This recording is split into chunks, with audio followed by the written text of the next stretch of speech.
The James Webb Space Telescope was built to show us the infancy of the universe, but instead of a cosmic nursery filled with small, disorganized clouds of gas, it has presented us with what astronomers are calling the impossible galaxies.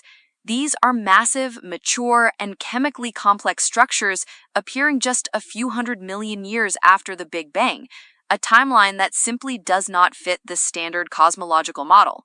If we stick to the traditional math, these galaxies shouldn't exist because there wasn't enough time for gravity to pull that much matter together. It is a genuine crisis in physics, and today we are looking at how a mechanical and geometric shift in our perspective might resolve the paradox without breaking the laws of nature. It really is a fundamental clash between observation and theory. When the JADES GS Z14-0 galaxy was confirmed at a redshift of over 14, it placed that massive, luminous structure less than 300 million years after the beginning. To put that in perspective, the standard lambda CDM model expects to see tiny, dim proto-galaxies at that stage.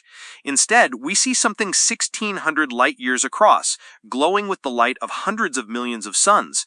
The presence of heavy elements like oxygen, which was detected in this specific galaxy, implies that entire generations of stars had already lived and died to enrich the interstellar medium. In the standard view, that is like finding a fully built skyscraper in a vacant lot where the concrete was poured only 5 minutes ago. And the response from the scientific community has been a frantic search for loopholes. We're seeing papers suggesting that maybe these galaxies aren't actually that massive, they're just unusually bright because of some exotic star-forming efficiency. Or perhaps there's a problem with how we're measuring redshift. But even with those adjustments, the tension remains. If we accept the data at face value, we have to admit that either gravity works much faster than we thought, or the timeline of the universe itself is being misinterpreted. That is exactly where the standard model hits a wall. It treats space as a static stage that simply stretches uniformly. But if we look at this through the lens of cyclic quantum cosmology, the problem isn't the speed of the galaxy's growth, it's the geometry of the space between us and them. We have to stop thinking of space as an empty vacuum and start seeing it as a physical fabric manufactured by the mechanical action of black holes. In the early phase of our current aeon, the grid of space-time was much more compact. There were fewer spatial building blocks between us and those remote structures. So you're saying the physical distance was shorter not because the objects were closer in a traditional sense, but because the metric of space itself hadn't fully expanded yet? It's like a bridge that hasn't been fully built. If there are fewer planks in the bridge, you cross it faster, but that doesn't mean the river is narrower. That is a perfect analogy. In our model, space is made of fundamental strings recycled from previous cosmic cycles. At the start of an aeon, black holes begin manufacturing new space by unfolding these strings, effectively stretching the floor.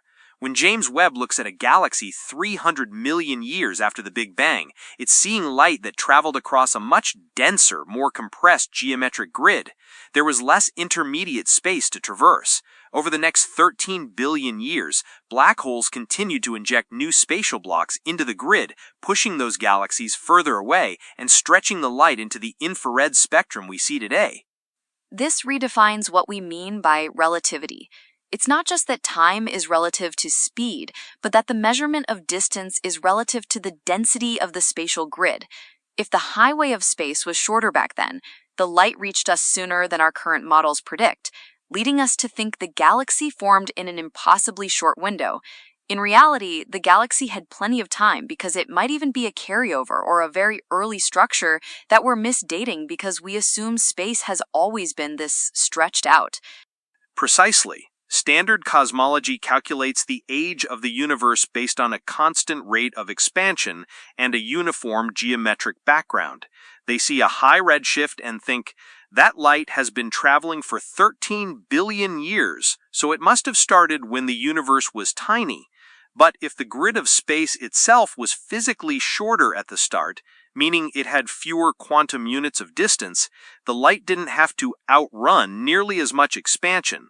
This mechanical relativity solves the impossible galaxy problem because it removes the time constraint that is currently choking standard astrophysics. It's a bold claim, but it addresses the most glaring issue with the Webb data. It also shifts the focus away from mysterious forces like dark energy and places the burden on the mechanical properties of space-time. If space is a fabric with density and torsion, then expansion isn't just a magical ballooning, it's the physical growth of the grid. But this raises a major question about the nature of those building blocks. If space is made of these elastic strings, what determines their state? How do they go from being the emptiness we move through to becoming the matter and light we see? That transition is the most fascinating part of the theory. It's about the phase change of the geometry. Think of a string as a geometric zero, a potentiality. When these strings are woven loosely, they manifest as the vacuum of space. When they are compressed or twisted through high-pressure mechanical events, like those inside a black hole or during the initial rebound of a cycle, they tighten into higher energy states. A photon, for example, isn't something moving through space. It's a specific alignment of the spatial strings themselves. It's a localized vibration that propagates by lining up neighboring strings in a chain reaction. So light is more like a wave in a field of wheat than a bullet flying through the air. If the wheat, the strings, aren't there, the wave can't travel. And if the wheat is packed tighter, the wave behaves differently. Does this mean that in extreme conditions, light could actually annihilate the space it's traveling through? There are exceptional cases in our model where the energy density of a photon or a particle becomes so great that it exceeds the structural tension of the local strings. In those moments, the geometric grid literally snaps or collapses. This is what we call a quantum leap in the most literal sense, a jump where space-time itself is bypassed because the medium of travel has been momentarily neutralized. This leads us into the three-dimensional microcosm, where we can track the evolution of a geometric point from a simple string into a complex heavy element. It's a radical departure from the idea of particles as solid little balls. Instead, everything is just different weaves of the same underlying cloth.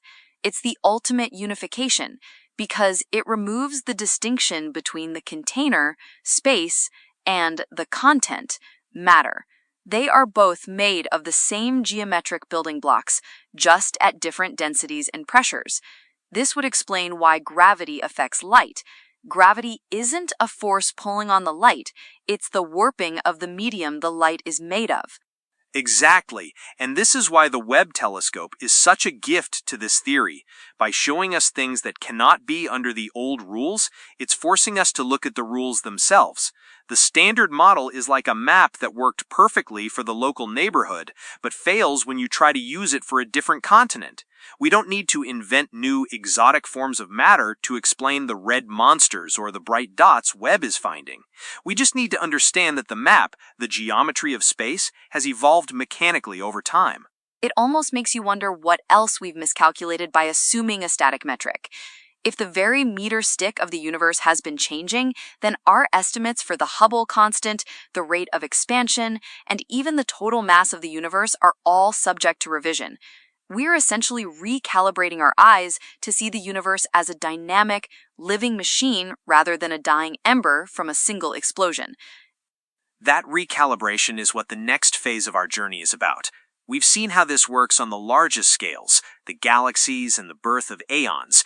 Now we have to go smaller. We have to look at how these strings interact to create the first sparks of light and how they eventually cluster into the atoms that make up our world. We're moving from the macro-mechanical relativity down into the micro-geometric evolution. We've spent this episode deconstructing the crisis triggered by the James Webb Space Telescope and seeing how a flexible, mechanical view of space-time geometry offers a way out. The impossible galaxies are only impossible if we insist that space is an unchanging vacuum. Once we accept that space is a manufactured, elastic fabric that was physically more compact in the early universe, the math of galaxy formation finally adds up. It turns out the universe wasn't born in a rush, we just mismeasured the distance of the starting line. It's a shift from a universe of magic to a universe of mechanics. In the next chapter, we're going to dive into that three-dimensional microcosm to reveal the secret of the photon and how the geometric zero evolves into the heavy elements that form the stars Webb is capturing. We'll explore the moments when space-time itself fails and what that tells us about the true nature of reality. This journey is completely redefining our understanding of modern physics, one paradox at a time. If you found this exploration of the Webb telescope's findings and the mechanical nature of space-time intriguing, share this episode with someone who enjoys a good cosmic mystery. We'll see you at the next frontier of the cosmos.